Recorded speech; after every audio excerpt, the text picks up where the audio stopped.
David, a name that echoes through history, a king, a warrior, a poet. But before the crown, before the battles, he was a boy, a shepherd boy. He lived in Bethlehem, a small town nestled in the hills. David knew the land. He knew the smell of the morning dew. He knew the sound of the wind whispering through the valleys.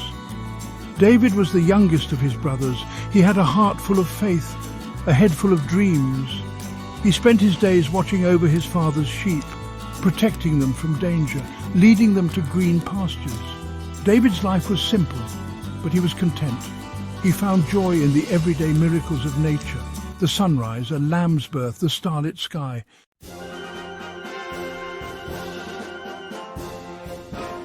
Each day David led his sheep through the rugged hillsides. He guarded them from predators. Lions and bears roamed the land. They hungered for an easy meal, but David stood guard. His courage burned bright. He wouldn't let anything harm his flock. He carried a simple sling. He practiced with it every day. His aim became true, his skill legendary. One day a fierce lion stalked his sheep. It lunged from the shadows. It was hungry and fierce. David knew he had to act fast. He faced the beast head-on. His heart pounded in his chest, but his grip on his sling was firm. David launched a stone with incredible force. It hit the lion. The beast fell, defeated. David wasn't afraid. He protected his sheep with his life. This was his duty. This was his heart. He was a shepherd. He was a protector. Little did he know these qualities would shape his destiny. They would prepare him for a greater calling, a calling that would make him a legend.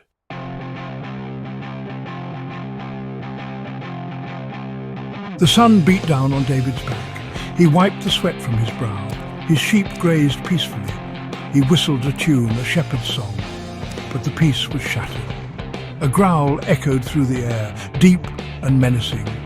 A massive bear emerged from the trees. Its eyes burned with hunger. Its teeth were bared in a snarl. Panic seized the sheep. They bleated in fear, scattering in all directions. But David stood his ground. He would not abandon his flock, not to this beast. He gripped his sling tightly, his knuckles turning white. His heart pounded like a drum.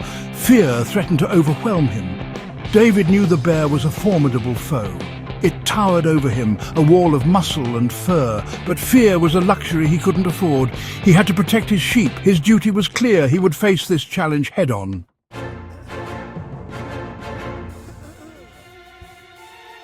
The bear charged. Its roar shook the ground. David's breath caught in his throat. He sidestepped the bear's lunge with surprising agility. It was a near miss. The bear slammed into the earth. It roared in frustration, sending tremors through the ground. David knew this was his chance. With a swift motion, David loaded his sling.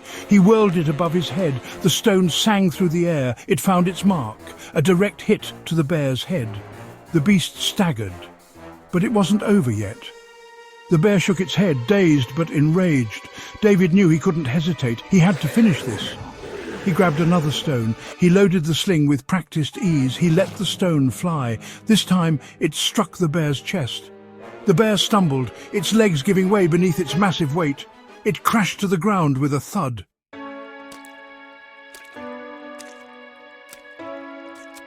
David approached the fallen beast cautiously. He made sure it was truly defeated. The sheep huddled together, watching their young shepherd with wide, fearful eyes. Relief washed over David. He had done it. He had protected his flock. His courage had been tested and proven true. Little did David know, he was being watched. A prophet named Samuel had been searching for him. Samuel had been sent by God with a special task. He was to anoint the next king of Israel. Samuel had looked for a mighty warrior, a king with strength and power, but God had other plans. Samuel saw David's bravery. He saw his faith. He saw a heart after God's own heart. This shepherd boy, this giant slayer, was the chosen one. David, the youngest of Jesse's sons, would be king. God saw the potential in David, the greatness hidden within the heart of a shepherd. David's life was about to change forever.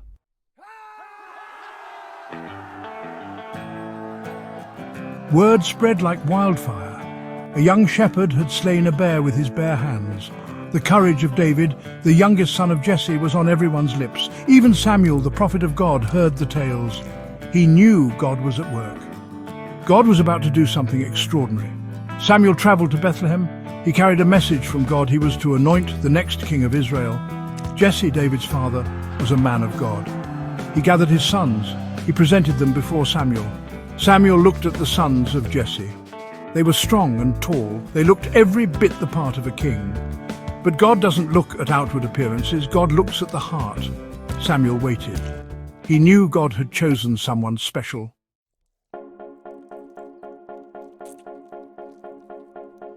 Don't judge by appearances, God told Samuel. I have rejected these sons of Jesse. I have chosen someone else, someone after my own heart.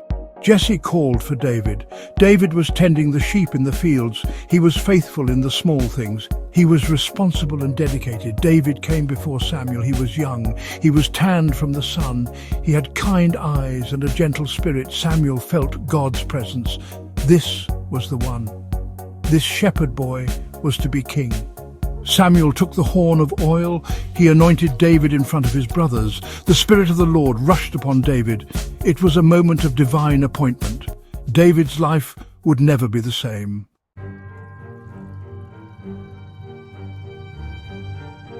The anointing was a secret. Only a few people knew. David returned to his sheep. He continued to watch over his flock. He tended to them with the same care and love, but something had changed. He carried a secret, a promise. He was chosen by God. He was destined for greatness. David spent hours in prayer. He played his harp. He sang songs of praise to God. He grew in wisdom. He grew in strength. He grew in faith. He was being prepared for a greater purpose. David didn't seek the throne. He didn't crave power, but he trusted God. He knew God had a plan for his life. David's faith grew stronger with each passing day. He knew that God, who had protected him from lions and bears, would be with him always.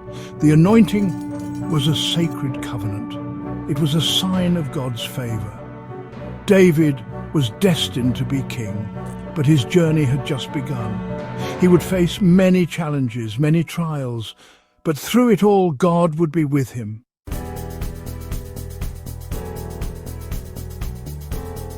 David's life as a shepherd boy was over. He had been chosen by God, anointed to be the future king of Israel. But for now, Saul remained on the throne. And Saul was a troubled man. A shadow had fallen over him, jealousy. It gnawed at his heart. It poisoned his thoughts. Word reached Saul of a young musician, a skilled harpist, a boy named David. They said his music soothed the king's troubled mind. Saul summoned David to the palace. He hoped David's music could drive away the darkness that clung to him. David arrived at the palace. It was a world away from his simple life as a shepherd. He saw the opulence, the power, yet he remained humble. He carried his harp, a symbol of his faith, his art. He stepped into the king's presence. He bowed low.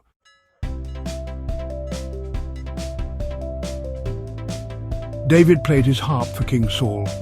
The music filled the palace. It was beautiful, haunting. Saul found a moment of peace. The music calmed his troubled spirit. He grew fond of David. He made David his armor-bearer. He saw something special in the young man.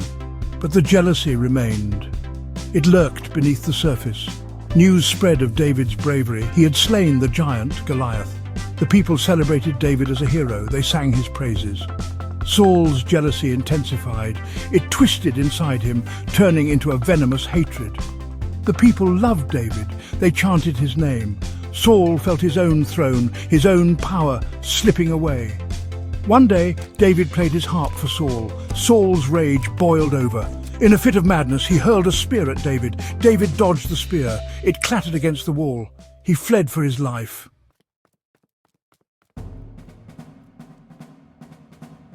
Section 3, a deadly game of cat and mouse. Saul was consumed by his obsession. He wanted David dead. He sent soldiers after him. He pursued David relentlessly. David was forced to live as a fugitive. He hid in caves. He sought refuge in the wilderness. He was constantly on the run. His own king had turned against him. Through it all, David never lost his faith. He knew God was with him. He poured out his heart to God in psalms. He found comfort in prayer. He refused to raise his hand against Saul. He knew Saul was God's anointed king. He would not betray his loyalty. David's life was in constant danger. Saul's men hunted him day and night. It was a deadly game of cat and mouse. David showed remarkable restraint. He had several opportunities to kill Saul, but he refused. He would not harm the Lord's anointed.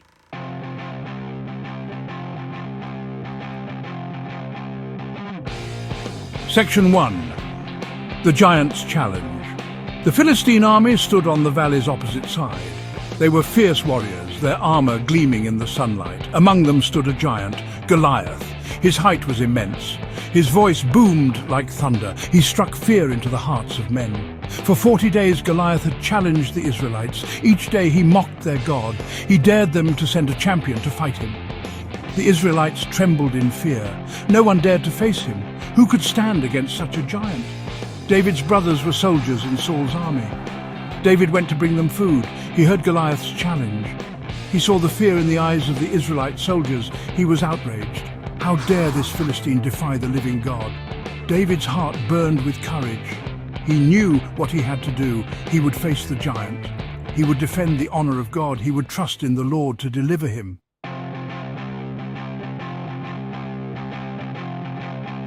Section 2. A Sling and a Stone. King Saul heard of David's offer to fight Goliath. He scoffed at the idea. What could a shepherd boy do against a giant? But David was determined. He reminded Saul of his encounters with the lion and the bear. "The Lord who delivered me from their grasp," David declared, "will deliver me from the hand of this Philistine." Saul, seeing David's unwavering faith, reluctantly agreed. He dressed David in his own armor. But the armor was cumbersome. David was not accustomed to it. He removed it. He would face Goliath as he was, a shepherd, armed with his faith and his sling. David went down to the valley. He picked up 5 smooth stones from the brook. He put them in his shepherd's bag. He approached Goliath. The giant laughed. He cursed David. He mocked his God. David stood firm. "This day," he shouted, "the Lord will deliver you into my hands."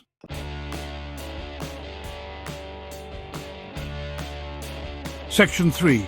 Victory and its aftermath. David ran towards Goliath. He whirled his sling. The stone shot forward with incredible force.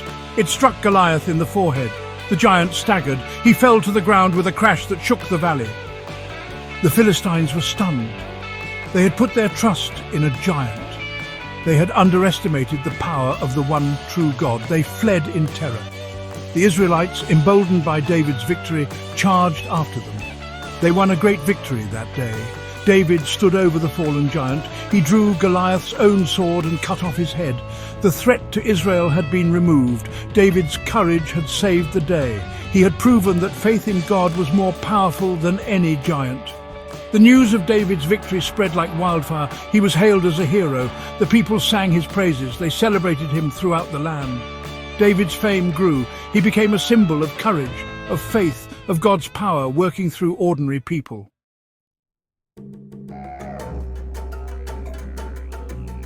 David's victory over Goliath changed everything. He wasn't just a shepherd boy anymore, he was a hero. People looked up to him, they saw his courage, they saw his faith, they saw a leader. Saul, still on the throne, grew even more envious. He saw David's popularity growing. He feared David would take his kingdom. Saul's heart hardened. The darkness consumed him. His madness deepened. David, however, remained humble. He stayed loyal to Saul. He fought bravely in Saul's army. He won many battles. He defended Israel from its enemies. He led with courage. He inspired his men. David became a beacon of hope, a symbol of strength.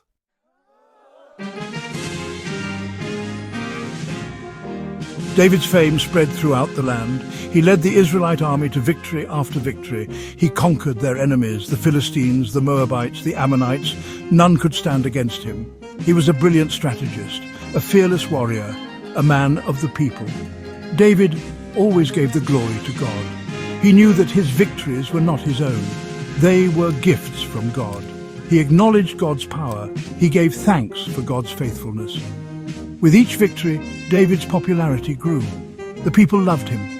They sang his praises. They called him a hero. But through it all, David remained grounded. He remembered his roots. He remembered the God who had raised him from a humble shepherd to a mighty warrior.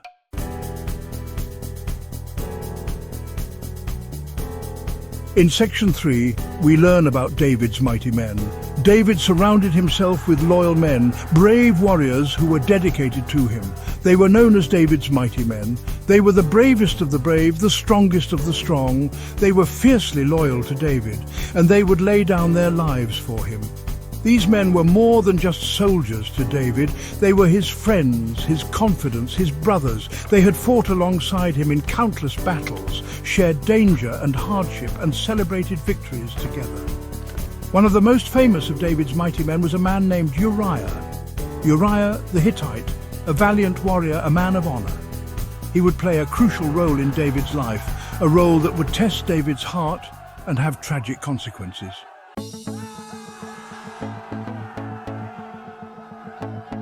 In Section 4, we see how David's victories on the battlefield brought peace and stability to Israel. He united the tribes, strengthened the kingdom, and established Jerusalem as its capital.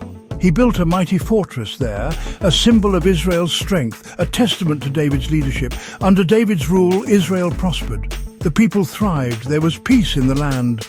David had brought unity and prosperity to his people. He had fulfilled the destiny that God had chosen for him. He had become a great king, a king after God's own heart. But David's story was far from over.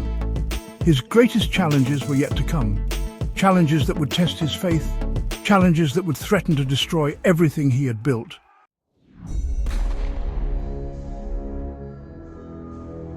In Section 1, we delve into a fatal attraction. David's reign was marked by triumph, victory after victory. His kingdom was strong, his people prosperous. Yet, even in the midst of success, temptation lurked. The human heart, capable of great good, is also susceptible to great darkness. One evening, as David strolled on his palace roof, he saw her, Bathsheba. Her beauty was breathtaking. She was bathing, unaware of his gaze. David was captivated. He had known many women, but there was something about Bathsheba that ignited a forbidden desire within him. He had to have her. This thought consumed him. He sent messengers to inquire about her. He learned she was the wife of Uriah, one of his most loyal soldiers, one of his mighty men. This knowledge did little to quell the fire that burned within him. David, blinded by his desire, sent for Bathsheba. He used his power, his position, to summon her to the palace. He betrayed the trust of Uriah, his faithful soldier, his friend. He allowed lust to cloud his judgment, to lead him down a path of sin and destruction.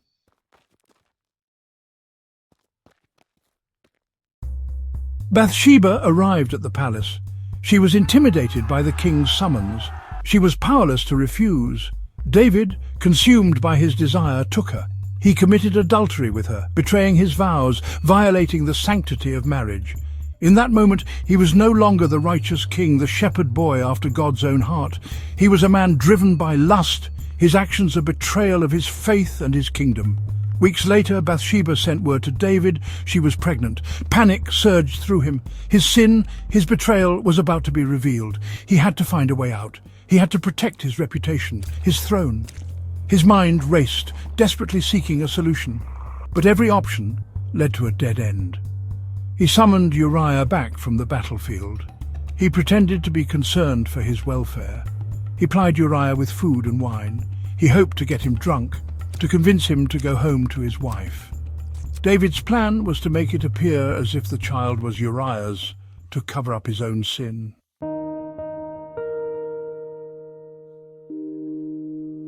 Uriah, however, remained steadfast in his loyalty. Even though David encouraged him to go home, he refused.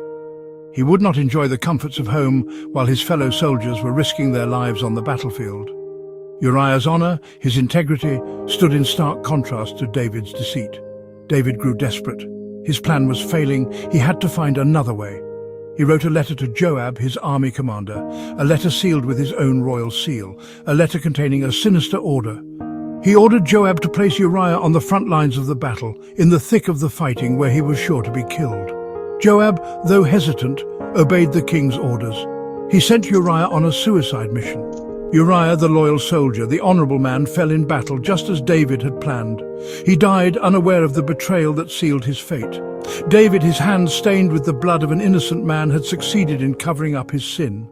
But at what cost?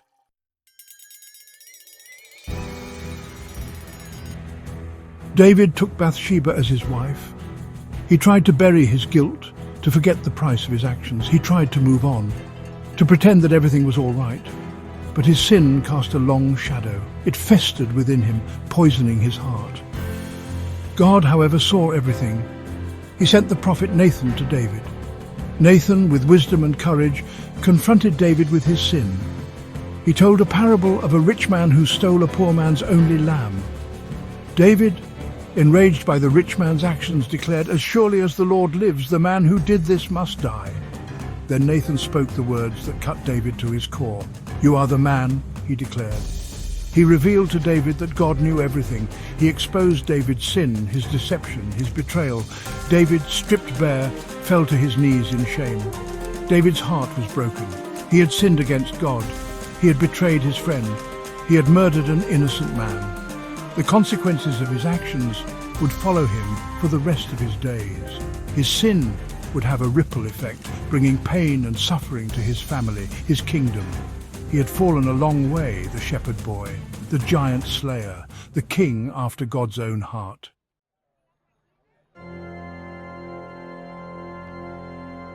David, once a symbol of unity and strength, now faced turmoil within his own family. The shadow of his sin with Bathsheba had given birth to a monster discord among his sons. Absalom, David's son, was a handsome and charismatic young man, but beneath his charm lurked a heart poisoned by ambition. He craved power. He desired his father's throne. He saw the cracks in David's kingdom, the wounds left by his father's past. Absalom began to sow seeds of rebellion.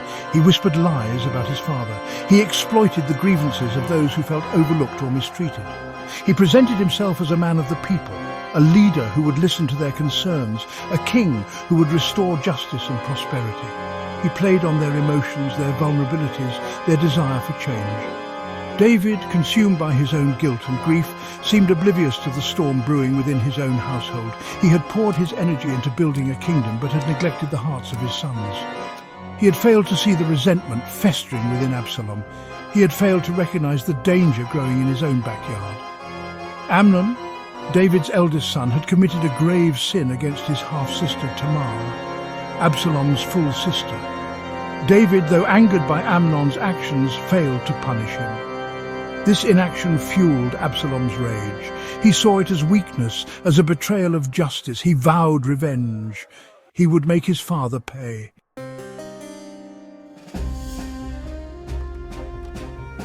Absalom waited for the right moment to make his move. He bided his time, patiently weaving his web of deceit. He gathered support among the people. He built a following. He prepared for the day he would seize what he believed was rightfully his, the throne of Israel. The day came when David, unaware of the danger, traveled to Hebron. Absalom seized the opportunity. He launched his rebellion. He declared himself king. He promised the people a new era of peace and prosperity under his rule. His words were honeyed, but his intentions were venomous. He sought to usurp his father, to tear down everything David had built. News reached David of his son's treachery. His heart sank. Betrayal. It cut deeper than any sword. His own son, his flesh and blood, had turned against him. He had sown the wind, and now he was reaping the whirlwind. His past mistakes, his sin, his failures as a father had come back to haunt him. David refused to fight his own son. He loved Absalom despite his flaws, his ambition, his treachery. He ordered his men to retreat from Jerusalem to spare the city from bloodshed. He chose exile over civil war, hoping that his absence would quell the rebellion, that reason would return to Absalom's heart.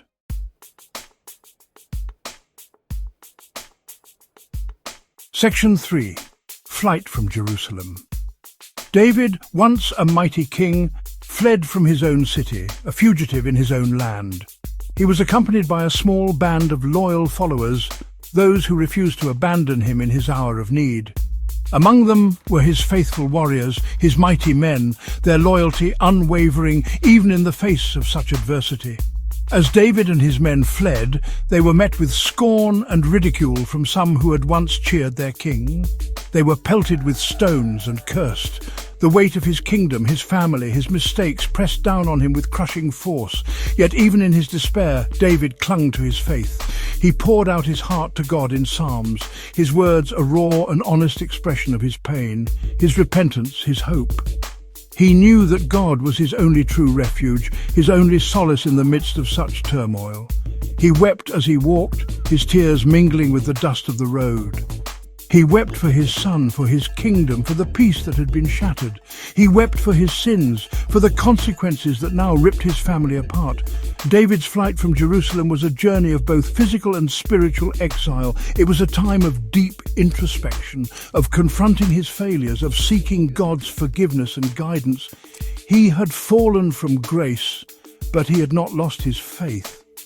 He knew that even in the darkest of valleys, God was with him.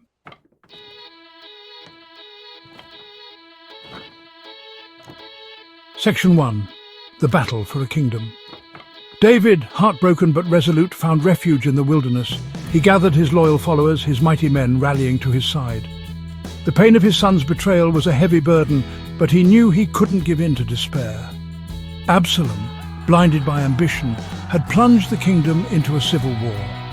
David, though reluctant, had to fight for his throne, for the unity of his people. The two armies clashed in the wood of Ephraim. It was a fierce battle, brother against brother, friend against friend. David, despite his tactical brilliance, commanded his men with a heavy heart. He forbade them from harming Absalom, hoping against hope for a reconciliation. He yearned for his son's return, for forgiveness, for an end to the bloodshed. The tide of battle turned in David's favor. Absalom, fleeing on a mule, got caught beneath a large oak tree, his long hair entangled in its branches.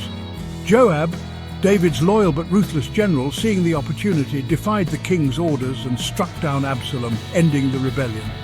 News of Absalom's death reached David. A cry of anguish escaped his lips. He had yearned for his son's safe return, prayed for a peaceful resolution. Now all hope turned to ashes in his mouth. "O my son Absalom, my son Absalom, would God I had died for thee, O Absalom, my son, my son." His lament echoed his sorrow, a father's love transcending betrayal and loss.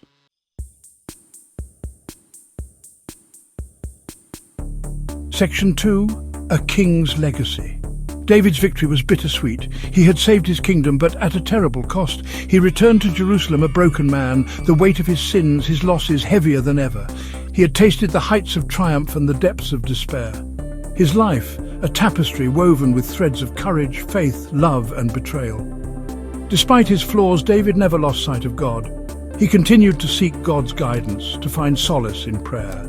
He poured his heart into psalms, his words echoing through the ages, offering comfort, hope, and inspiration to countless souls. David's reign continued. He rebuilt his kingdom, strengthened its defenses, and expanded its borders. He established a legacy of justice, of righteousness, of seeking God's will. He made Jerusalem the spiritual center of his kingdom, bringing the Ark of the Covenant to the city, laying the foundation for the temple that his son Solomon would one day build. He was a man after God's own heart, a shepherd boy who became a king, a warrior who wrote poetry, a sinner who found redemption in the embrace of his Creator. His life, a testament to the complexities of human nature, a reminder that even in our failures, God's love and grace can prevail.